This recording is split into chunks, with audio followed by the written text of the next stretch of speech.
So, very warm welcome again. Some of you were here at lunchtime earlier, some of you new faces.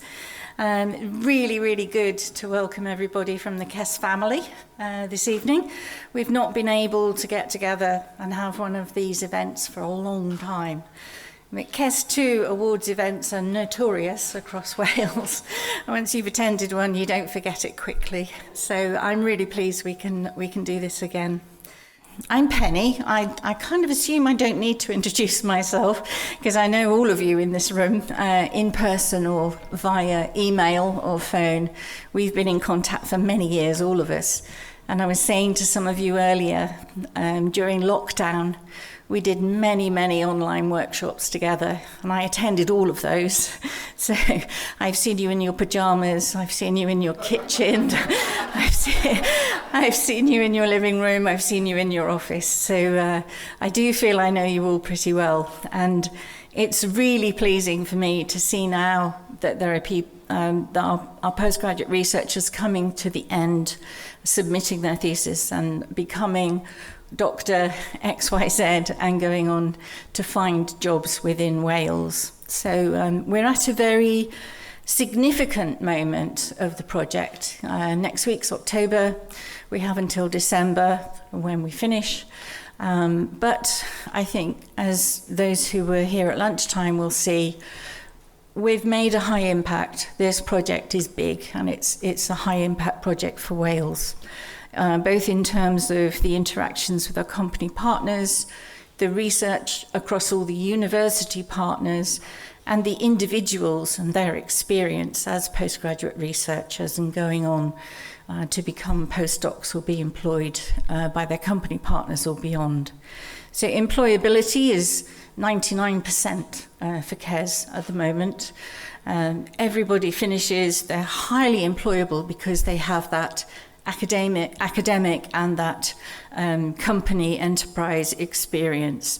Going forward, they're in a very good position in a competitive job market. So for me, this event, it's an awards event. You'll see our awards on the table over there. That's what we're about this evening. So it's about the individuals who've been through that journey, what it means to them, what they've learned along the way. And that's not only research and academic learning, that's also personal and professional learning. So if you have a look at the research images which are displayed at the back, have a look at the text, because really I got quite a lump in my throat reading through that. It's really impressive, impactful. We set them the task, well, what is KESS? And they've addressed that pretty well. And, you know, it is about that personal, professional journey, not just about the research and the industry experience. So, yeah, we're collaborators, we're partners. Everything we do is in collaboration with somebody. So the 3 awards this evening, it's competitive, which I like. A little bit of competition's good. And we've had a variety of entrants, as we always do. We've had judging panels and, averaging scores and crunching numbers. And then tonight, for the researchers' research presentations, we'll be doing online voting as a group here in the room on the night to select the winners. So we'll talk that through with you in a bit. So really, it's about the postgraduate researchers, it's about the academic supervisors, it's about the company partners, it's about the sustainability and the cross-cutting themes team, but it's also about the KESS 2 teams in every university. I thank my team. I couldn't have got this evening's event together without them. But there are representations from the university KESS teams here tonight, and I must convey my thanks to them. Although we're coming to the end, we have looked after 750 projects, postgraduate research for every one of them. And now we're all feeling hugely proud that they're graduating and going forward into the working world. So I think that's what we're about, really. Another thing I need to say is that there are a lot of people who couldn't join us this evening. So, raise your glass to absent friends, because there are a lot who wanted to be here but who couldn't be. And we have to acknowledge their contribution to the project over the years. So, it's about hearing what KESS2 research means, what the KESS2 funding has meant for Wales, and thinking a little bit about what the next steps are and how we want to go forward. So, without further ado, I've got a few speakers I'd like to introduce who want to talk about KESS from their perspective, because I could talk about KESS all day. I'm biased. I love it. I don't ignore the challenges and the difficulties associated with European funding that we've been managing. But goodness me, what's come out and the successes have really been phenomenal. So hearing the Minister speak at lunchtime, I'm hoping we can find a way forward, whatever that might look like. So our first person who I'd like to introduce, that's me. You do know who I am, don't you? I hope so. Okay, I lead the KESS project for Wales, so if you don't know who I am, it's a bit late, really, to be introducing myself. I'm Penny. But the person I'd like to introduce next, just to say a few words about KESS and what it's meant for him and his university and his postgraduate research as academic and company partners, is Professor Ian Walsh from University of Wales, Trinity St David. So thank you, Ian. Well, thank you, Penny. And when Penny invited me to say a few words tonight, I was a bit taken aback. First of all, I feel a bit of a fraud, to be honest with you, because I haven't directly supervised a KESS2 scholar, but I did supervise a number of KESS1 scholars. And two of them actually work for me now. So we managed to retain some of the best KESS scholars within the university. I do count it a great privilege to have this opportunity to speak to you tonight and to say something about the culmination of this wonderfully successful and amazing programme. I know it's a bit of a cliche, but KESS can truly be described as a journey. And a journey I'd like to summarise in 3 E's. It's been exciting, it's been exacting, and it's also been very emotional. You can pick that up in Penny's voice earlier, really. When you've put your heart and soul into something for the best part of a decade, it leaves its mark. It makes an imprint on the soul. And I think that's definitely the case for Penny and the team. But it's also put its mark and its impression on so many people, hundreds of people over the years, across this great country. So what does KESS mean for Wales? What does KESS mean for UWTSD? Well, it's enabled us to connect and to partner with some great companies. It's enabled us to connect and partner with some great students, some great researchers, whether it be life sciences and health, low carbon energy, whether it be ICT, digital economy, advanced engineering materials, or the vital role of connecting culture and building our understanding of people, place, and the people and place of Wales in the world.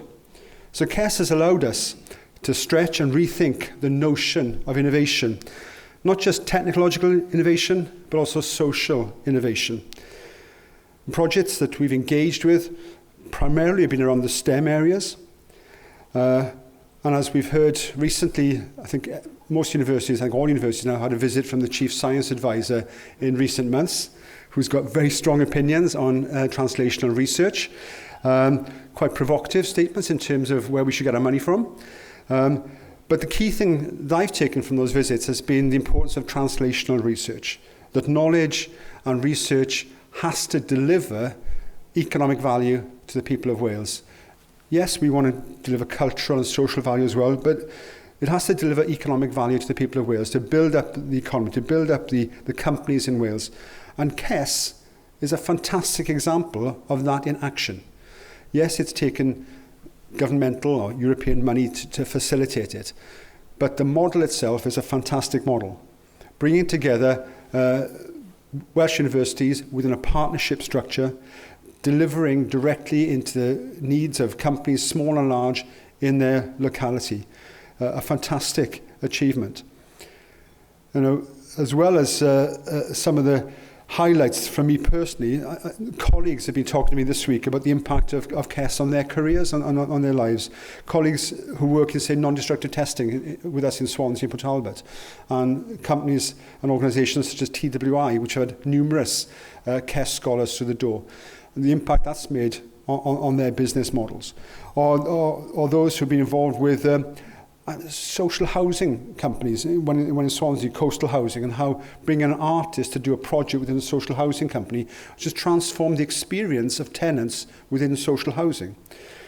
Or working with companies involved with the circular economy, turning building waste into new sustainable products. All examples of the work of KESS and how that's impacted on the university, in University of St David, on our local businesses. But it's also been the impact we've seen on the social sciences, how early interventions within schools and communities to promote physical literacy has transformed children's lives and opportunities for health and well-being throughout their lifetime. Or in the arts, where, as I mentioned, how we're working with tenants within quite poverty-stricken backgrounds to enable them to develop better understanding of the opportunities open to them in society, and to work with an artist or with a creative to transform their lived experience. Or in the humanities, where we've done projects linking people studying the Islamic and Christian perspectives and bringing those together to improve mental health and well-being within communities. So, as a nation, as a holistic team representing this room, over 500 PhDs, over 250 research masters. These are not small numbers, these are big numbers and disproportionately large for a country of our size. So has KESS been successful? It's been phenomenally successful. But for me, the greatest achievement of KESS is to be found in 3 Ps. The people, the partnerships, and the power. The people, well, that's the way it's transformed people's lives. How it's transformed the engagement of research students with companies and research students with the universities, and the companies with the university. The partnerships. I have the privilege of sitting on the WIN, Wales Innovation Network board, and to me that's, I don't think WIN would have existed really, WIN wouldn't have existed without the kind of forebears of the KESS partnership. How the universities coming together in Wales to work together, to share ideas, to share knowledge, not fighting against each other, but actually working together in partnership. To me, that's the prototype of WIN, and I'm proud that WIN is hopefully going to carry on some of that legacy and may feed back into the KESS network. It's about those partnerships which have been established between companies, which has maybe given SMEs in the regions their first opportunity to engage in meaningful research with a KESS scholar. And finally, my 3rd P is power. But I'm a designer by background, not an engineer, but I'm going to take the scientific definition of power, meaning the work done in a unit of time. Boy, has KESS delivered power. The amount of work that's been done in a relatively short amount of time is phenomenal. And when we look back at KESS, we can do so, therefore, with justifiable pride. Pride, the sheer amount of work done and the success achieved. And I want to add a personal note here, success which is in no small part to the work of Penny and her team at Bangor and the dedicated teams in each partner university. To all of you, I say thank you. Diolch yn fawr, and pob lwc for the future. Okay, thank you so much. Wow. I feel quite emotional now. That's just brilliant. I wanted to add a 4th P. I won't say, no. Thank you, Ian. Really, really wise words and really poignant words, actually, for us where we are at the moment. And good, strong recognition for what we've achieved by working together. Partnerships, collaboration. That's what KESS is about. And KESS is about people and development of people. So we mustn't forget that. It's not just about money, it's about people. And it's about moving forward together. So thank you very much, Ian. Some really excellent points that you've made. Thank you. Now, I'd like to invite Professor Graham Ormond-Roy to say a few words. Graham works with us at Bangor in the Biocomposites unit, but he heads up the cross-cutting themes of sustainability for KESS too. So that's a thread that runs through all the projects and everything that we do. And I'll hand over to Graham to say a few words.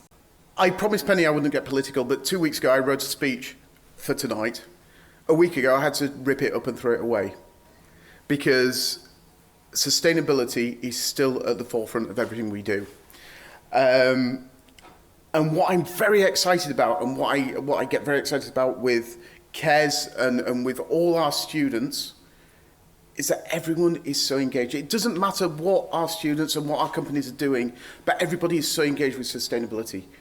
I have the very fortunate event where I have to present and start presenting every sustainability course that we do for all of your students and all of the students that are involved with KESS.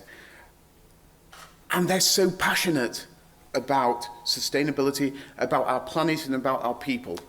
And that to me makes me think, I don't care what he who should not be named, who is PM in number 10 Downing Street, says, but we have a future.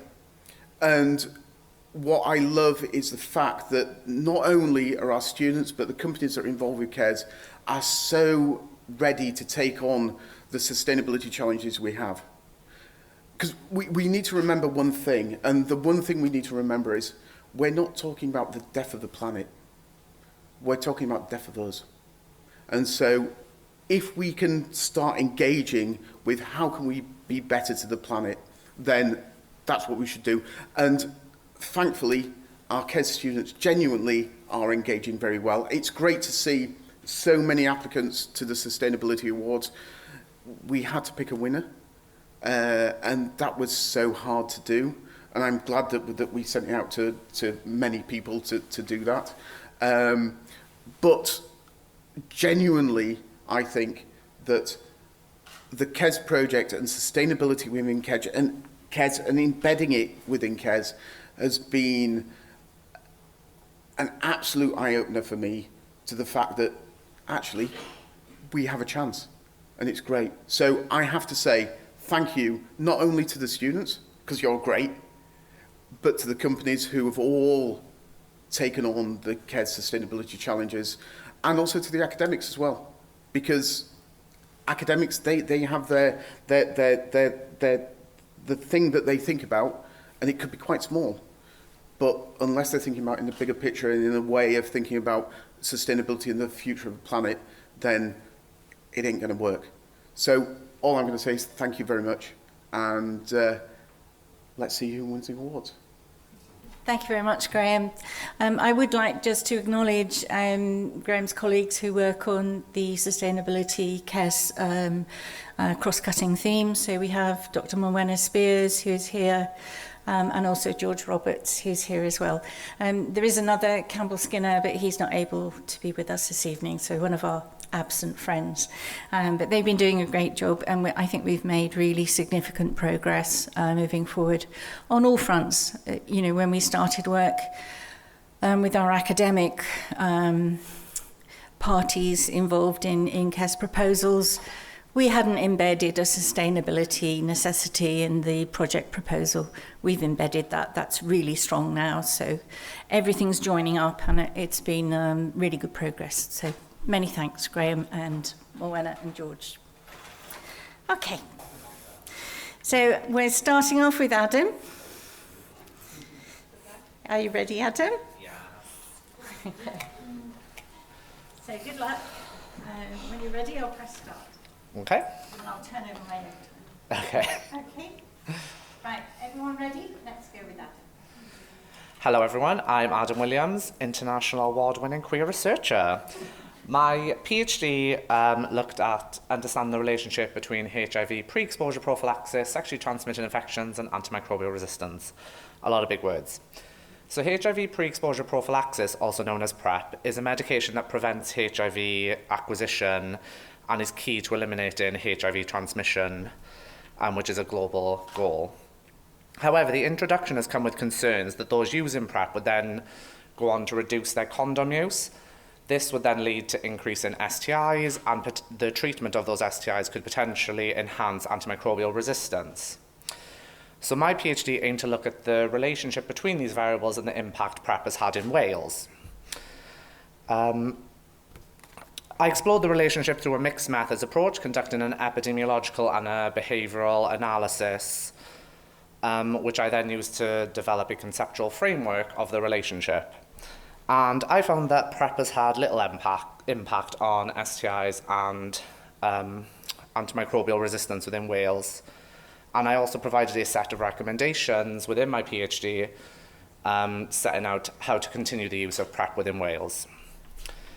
I've had a major impact, both locally and globally, publishing 11 papers to date, and I've published 5 industry reports with Public Health Wales that during COVID-19 I was able to run the evaluation of Wales's national STI postal testing service.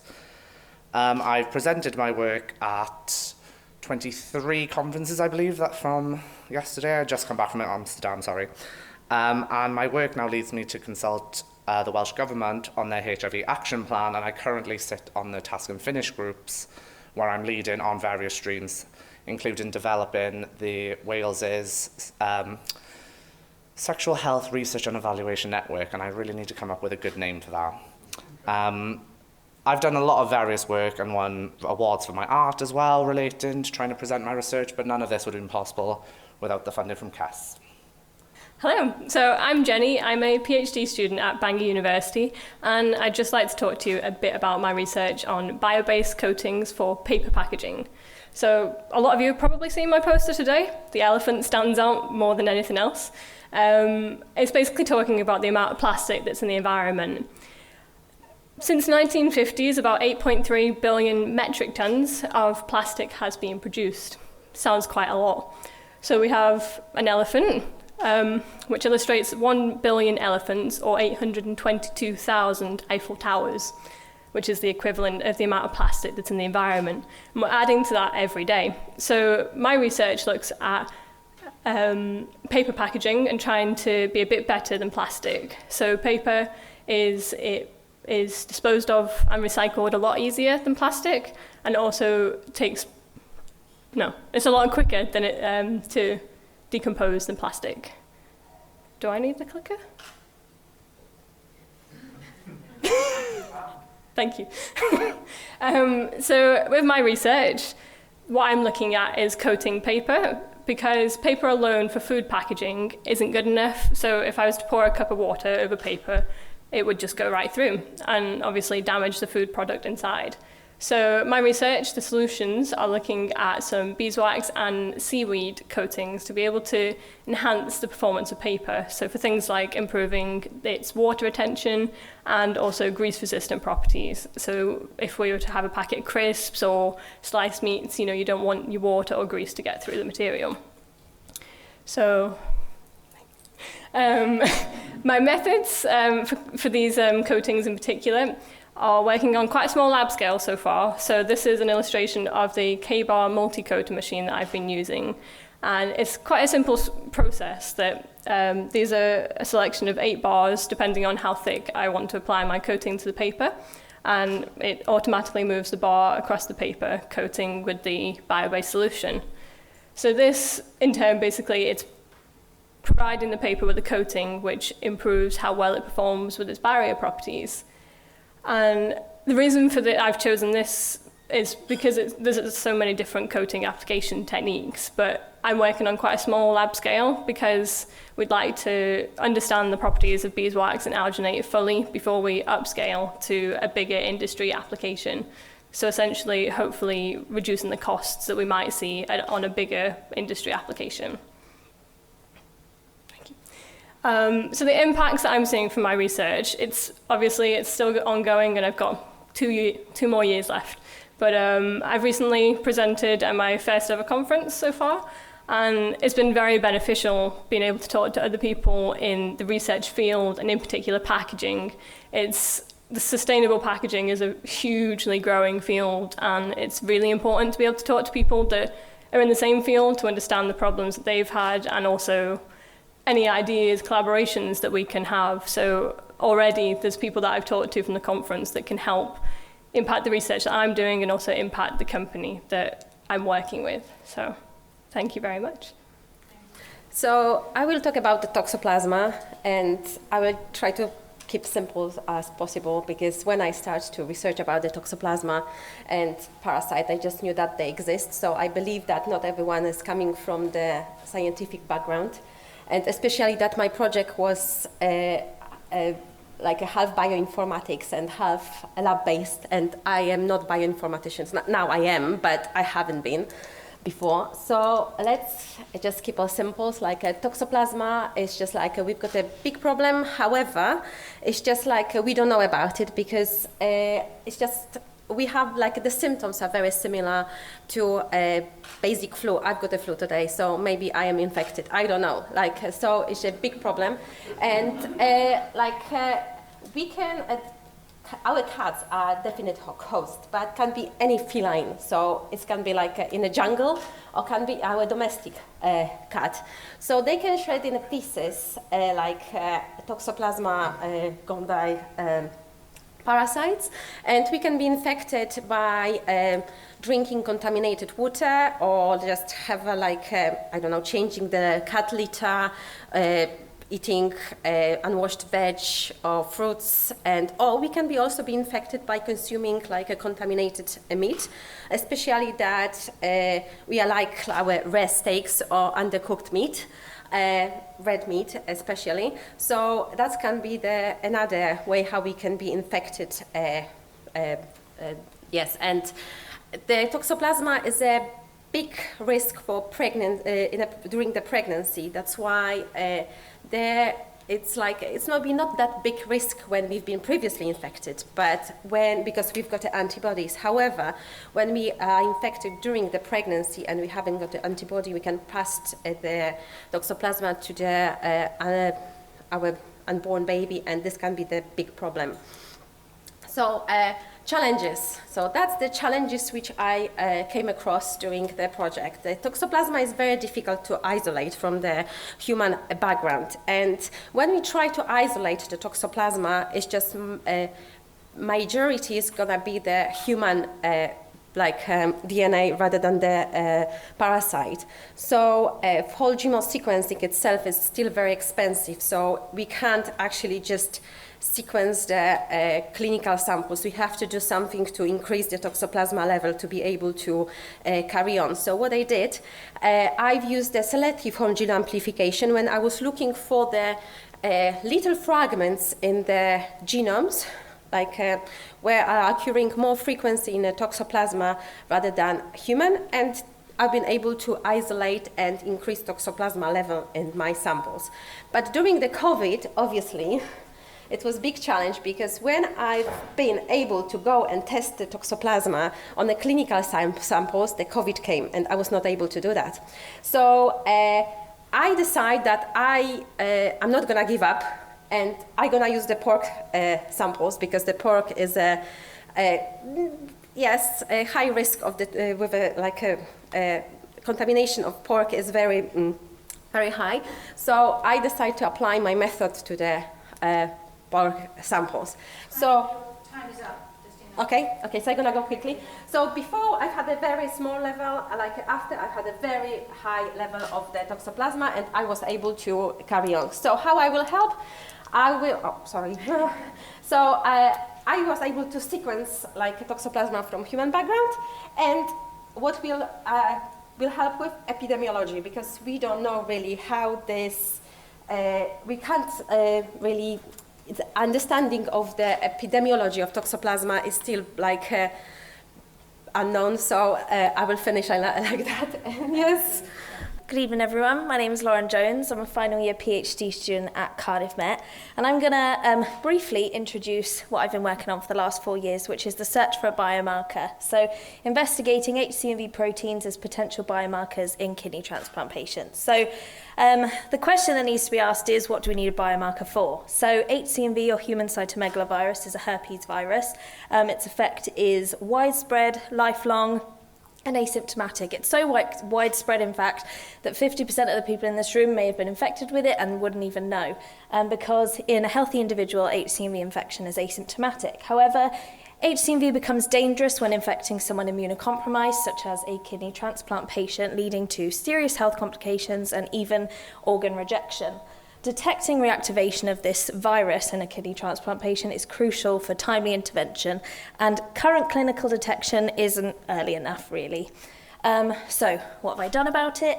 Well, viral IL-10 is a protein made by HCMV that mimics a protein that we have in our own immune system called human IL-10, which is a really important anti-inflammatory protein. And we know that viral IL-10 is detectable in the blood of people that are infected with HCMV. So what I wanted to do was to measure the levels of viral IL-10 in the blood of kidney transplant patients and to see if that would indicate whether this person was going to become seriously ill with an HCMV infection following their transplant. I did this with a test called an ELISA, which you can see roughly shown here, and I measured about 104 patient samples of kidney transplant patients from the CMV clinical study, which is made up of transplant patients being treated here in Wales. Impact-wise, we found that viral IL-10, though being detectable in early stages of HCMV exposure, wasn't indicative of HCMV reactivation, but I have now taken steps to test other biomarker candidates, and in long way in the future, because these things always take time, we would love to be able to generate a lateral flow style test to help clinicians intervene in a timely manner for these kidney transplant patients. Good evening. I'm Matt Cooper from Bangor University, and I'd like to share my novel method of collecting data in remote environments. My project required me to collect precipitation throughfall data in a remote forest in mid-Wales, a site that's about 2 hours drive away from home with no infrastructure, no services.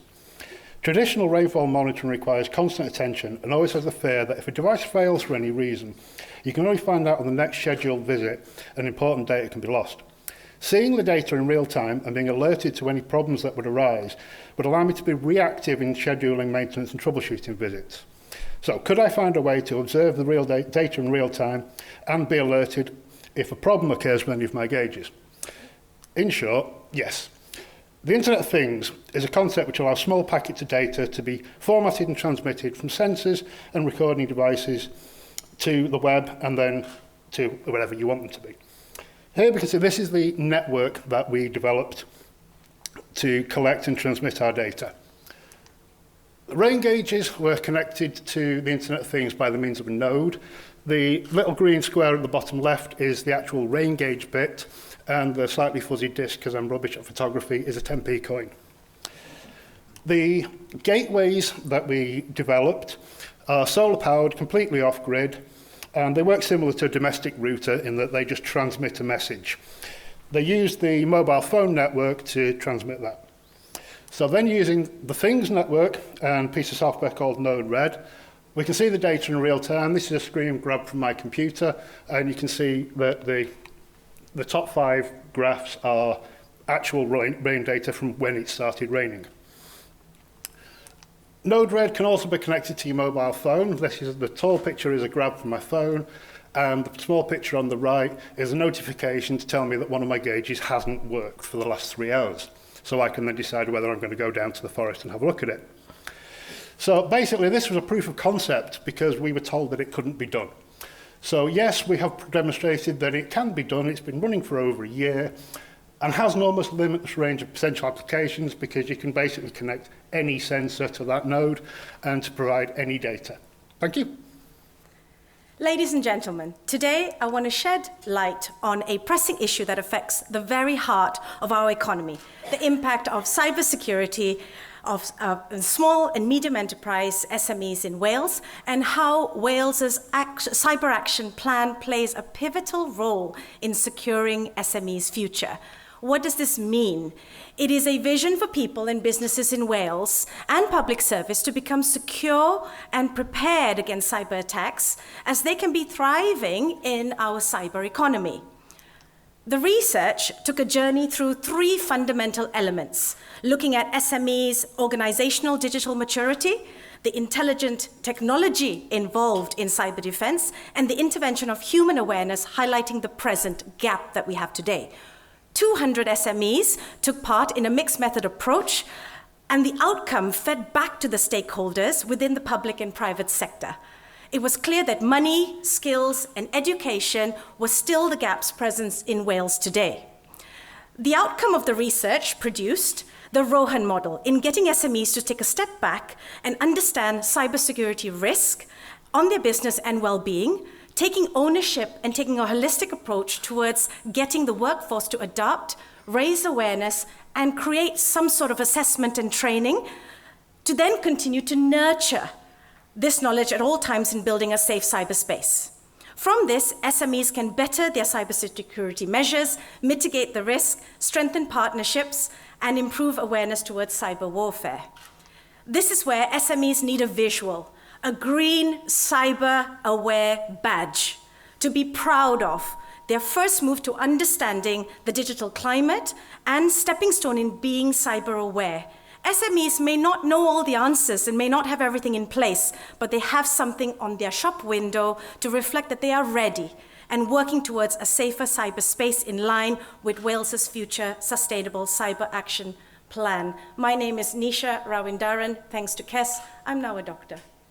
Hi, my name is Shannon Southwood Samuel. A bit of a mouthful, but blame my parents.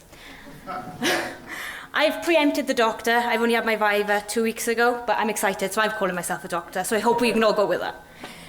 So I've been working with Tata Steel, and I'm fortunate enough to have my company partner here today to watch me present. So my project was looking at phenolic compounds recovery from coal tars. So a bit about the process. I was looking at the coke ovens, which are pretty much going to be redundant, basically based on the news recently. But these are coke ovens that have coal, they're pushed in, they're heated to high temperatures, and the byproducts that come out for is tar. Now tar is produced, 90 tonnes of coal tar is produced every day, and is currently sold on to a company partner in Denmark for no financial benefit. My project was looking at two strains, so from a financial point of view, we was looking at anything we can extract from the coal tars to have a financial benefit and as well to reduce the carbon footprint from Tata Steel. Tar contains over 400 different compounds, and the one on the left, on the far left here, is phenolic compounds, and this seam they reside in the highest amount of quantities, and it's used in a range of applications from pharmaceutical industries, from domestic appliances, and so on and so forth. How we looked at doing it is utilising ionic liquids. Now, ionic liquids are ionic salts. They're basically like our table salts, which we put on our chips. But the only difference is these are liquids at room temperature. And why the liquids at room temperature is because we can do what's called a liquid-liquid extraction with these. And on the left, you can see the methodology. The liquid-liquid extraction is going to be the coal tars and our ionic liquids. We mix them together and they separate out. They basically get everything that we want at the bottom, and everything we don't want will be discarded at the top. We then do what's known as a back extraction, where we separate the phenolic compounds from our ionic liquids to keep in line with the sustainability, so we can reutilise our ionic liquids in the stage 1. We have successfully done this in my PhD. I've synthetic 18 novel ionic liquids which are ready to be publicised. As you can see, the extraction efficiencies are quite high, and this is what we've ended up on at the moment, with our coal tars being extracted as well as model oils. I just want to say thank you to everybody for allowing me to present here today. It's been a very emotional journey, and I think everybody can agree how much KESS has impacted our lives. It's a very sad time to close, and thank you very much. Imagine chasing a monster that can trick us to hide and feed and can rise from the dead. Good evening, ladies and gentlemen. I'm Tasmia Tassin, and in my project, that monster is cancer. So cancer cells, they can trick normal cells to hide and feed and can survive. And they're mostly resistant to chemotherapeutics. However, like us, they also use a sat-nav to move and spread. We call it a cell signaling pathway. There I introduced a new cell death strategy called ferroptosis that can destroy the cell membrane and also block their alternative surviving route, so there is no way for them to get away. This approach, I would say, was paramount to overcome chemoresistance and the toxicity of chemotherapeutics. So how did I do it? Well, it was a roller coaster journey of 4 years of experiments, a pandemic, and a baby. But I mainly focused on 4 things. First, are my cells dying with this approach? What kind of cell death is happening? Is it ferroptosis or any kind of other cell death? Then I moved on to measure the biochemical hallmark of ferroptosis. What's happening inside the cells and how can I measure them? Well, I mainly focused on MTT flow cytometry technique to do all these three. And the final steps that I measured the protein hallmarks of ferroptosis and also the defense mechanism, the survival mechanism of the cancer cells by Western blotting and immunocytochemistry. Well, finally, the diversified collaboration and the scientific findings of this project has a huge impact in cancer therapy to the NHS, academics, clinicians, pharmaceutical company across Wales and beyond. I'd like to thank KESS for funding me for this project, my supervisors for their knowledge and guidance, and all of you for your attention. Thank you very much. So, good evening everyone. That's louder than expected. I think in the brochure it has the title of my thesis, which even I think is a bit dry and most people seem to think is a lullaby, so I tried to make it a bit better with making the complex simple and seeing the invisible. So, when you drive a car or fly on a plane, drive over a bridge, you expect that the parts that make up these structures aren't going to fail. The field that investigates what these, whether these parts are going to stand the test of time is called non-destructive testing. Now, many of you might be familiar with X-rays or CT scanners. They're used a lot in hospitals, but they're also used in the non-destructive testing world for checking that small components like turbine blades in an airplane engine aren't going to fail. It allows us to get high resolution scans and see what sort of defects are inside and that they're going to stand the test of time. So, robots have now become part of our everyday life. They're used in industrial automation, healthcare, and even Amazon deliveries. My research has focused on showing that instead of taking a component, such as a small turbine blade that can fit in the palm of your hand, to a scanner, we can take the scanner to the component, see if we can fit a whole plane in there, may as well. So, during my research, I've shown that through novel algorithms and software development, that we can improve CT as the most common way that's currently used with really precise motion and specific software that requires this isn't the only way, and that we can significantly improve the flexibility of CT. So it's not just all in the pursuit of a portable scanner, however. I've shown that by moving the X-ray gun in a strange path around the object, we can significantly improve the image quality of the reconstruction that we get. And this holds even for less than ideal circumstances, which current scanners might not even be able to do at all, never mind retain the accuracy. So this means that instead of being restricted by what is currently available with hardware and software, we can keep pushing the boundaries of research and test many different weird theories without being limited by what's available from big companies, so with very little being completely off the table. So while this is still in the prototype stage and hasn't yet made it into a final industrial application, I'm hoping to keep working on this with TWI, my industrial sponsor and now employer, and hopefully it'll be used one day to make someone else's life easier, whether it's a researcher or a CT operator whose job is now much more simple. My name's Ross Hanna, and thank you very much for listening. Good evening, everyone. My name is Sarah, and I'm from the University of South Wales. So my research looks at empathy in nursing students.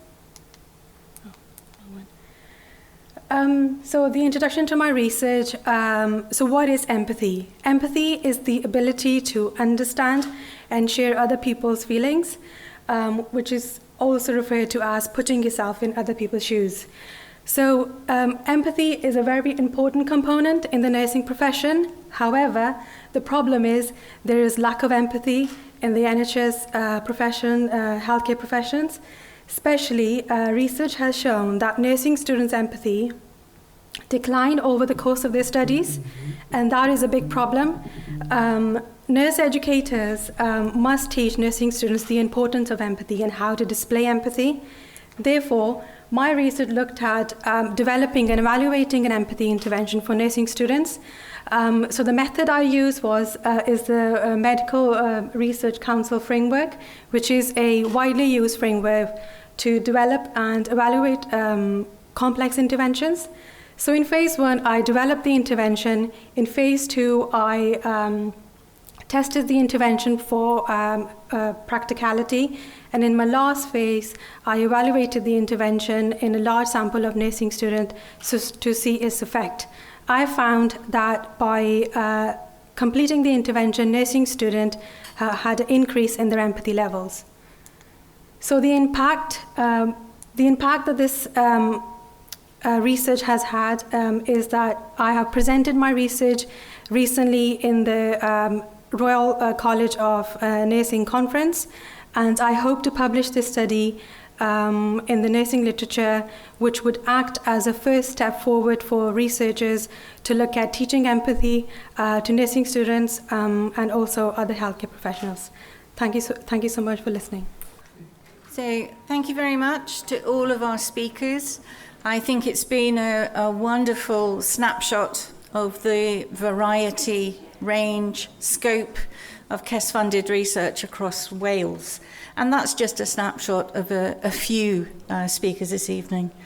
Thank you for your participation. The votes will be collated and we will determine our winners for the awards later. Good evening, everybody. It's that moment. It's time for the awards. Can I have a drum roll, please? Thank you. Thank you. So we're going to start with the Sustainability Awards. We have a winner and 2 finalists for each of the awards. So one is the Postgraduate Researcher Sustainability Award, and the other one is the Sustainability Company Award. So I'd like to welcome Dr. Morwenna Spears from Bangor Biocomposite Centre, one of our sustainability cross-cutting themes experts, to award the awards. Yes. That sounds a bit odd, doesn't it? Award the trophies. And should we go for the PGRs first? Okay. I mean, before I kind of get you all too excited, I do want to say there was very high calibre of entries, so we'll actually award slightly more than Penny's just said on this particular one. However, without further ado, I think this stood out to all of the judging panel, and we'd like to call Jenny Woods up to receive the winner award.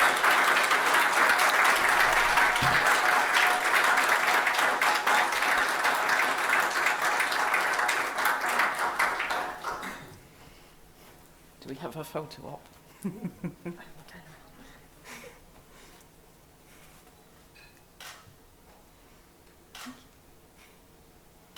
We also had some other very high quality submissions. So this one would go to Nisha Rawinadan.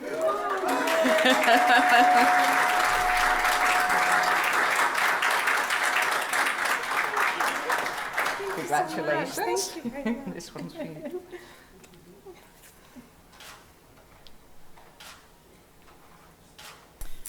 The third one goes to Genevieve Hopkins, who, as you heard earlier, was unable to come this evening, so we'll hold on to this and make sure she receives the award. But I did want to... We'll have a round of applause, Jen.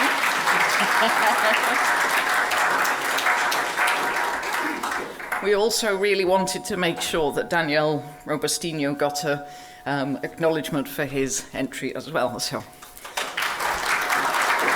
Congratulations, well done.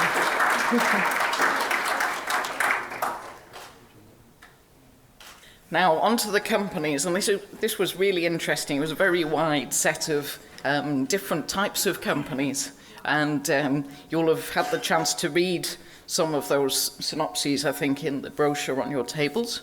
So we'll go with the winner first. And do we have Minshad Ansari here from Bionema Group? Sorry, no. No, okay. Well, Let's do a round of applause. A round of applause. The message, I think, about sustainability just came through particularly strongly, so the judges, really felt that that was the case, and we'll pass that one on to him. We'd also like to call Judy Hutchings. Is she up here? Judy's not here. No, Penny's not telling me whether I'm kind of building the suspense for a big walk to the front or not. Lauren and Ruth are both here, who are Judy's postgraduate research students. So perhaps Good we'd idea. like to collect the award on Judy's I think that would be a nice idea. Yes.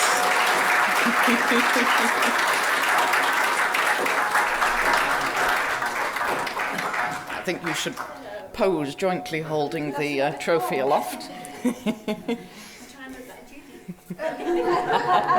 Oh, just shuffle up a tiny bit.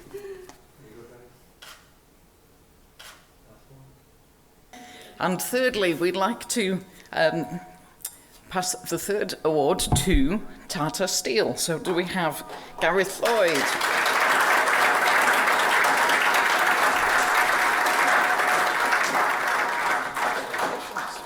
This one's for you. Should we go this side for the photo?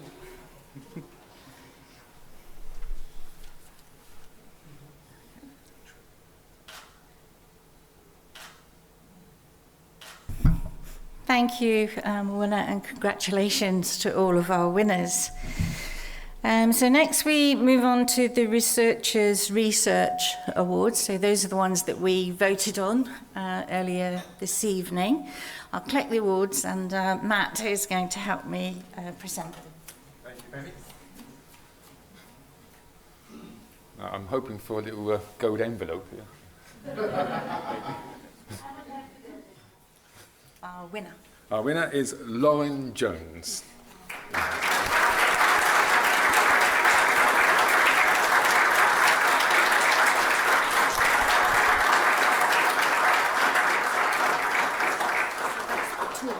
So this is this one. There you go.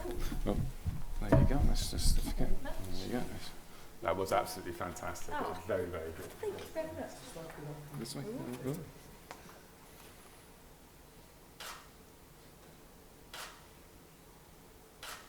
And our finalist is Sharon Southwood Samuel. Yeah.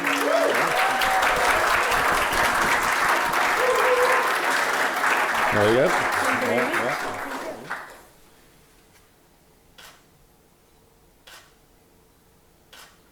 Another finalist, Nisha Rashadan. Yeah. Another one.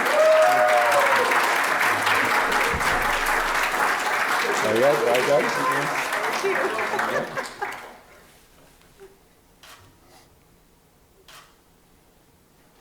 And highly commended Tasmina. Yeah.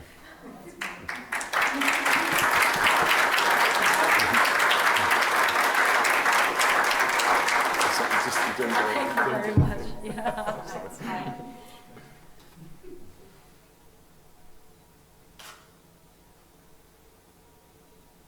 Huge congratulations to everybody.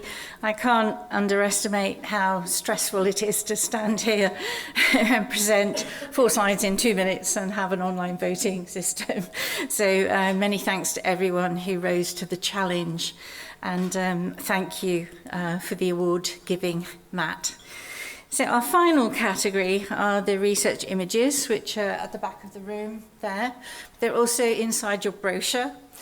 We had a judging panel for these, and one of the judging panel, who's also going to help me with the awards tonight, is our very own KESS 2 team member, Mererid.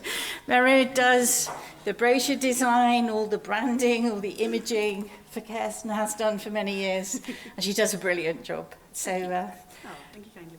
Present the awards. I just have to say we've had lots of really, really great submissions, so it was just so difficult to, make a judgment on how creative people can really be with, thinking visually about their research. And I was talking to a few people about this as well today, and I'm a visual person, so this is just my ticket. So first of all, we have a research images finalist, Carlo Cupfinago, who I don't think is here this evening, but would one of his supervisors like to accept this certificate on his behalf, please? Thank you.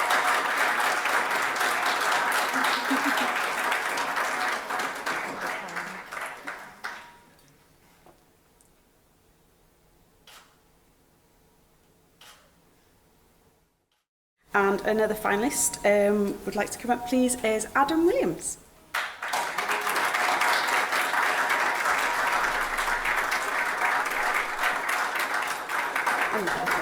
Thank you.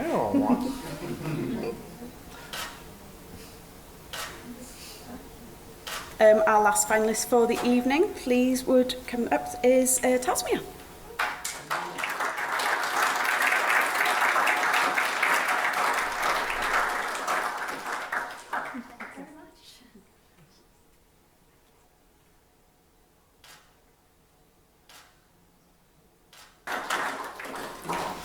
Now, we've kept you all in suspense for the finalist, the winner even. Please, could I welcome up Faisal?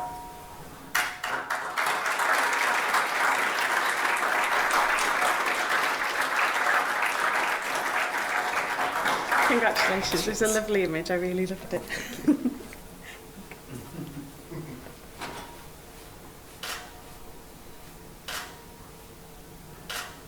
Okay, so the awards are all awarded. Everyone's fed and watered. We've had a fantastic evening hearing all about the KESS2 research that's taking place all up and down Wales. So thank you to everybody. It's been a hugely enjoyable experience.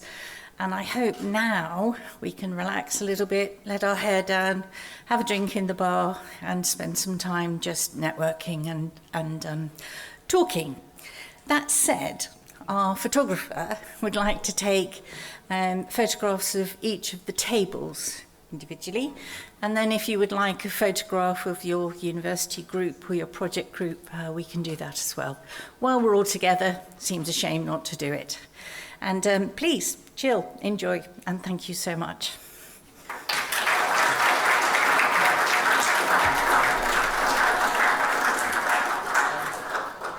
Can we just have a round of applause for Penny as well for organising today and for running the KESS project since 2016.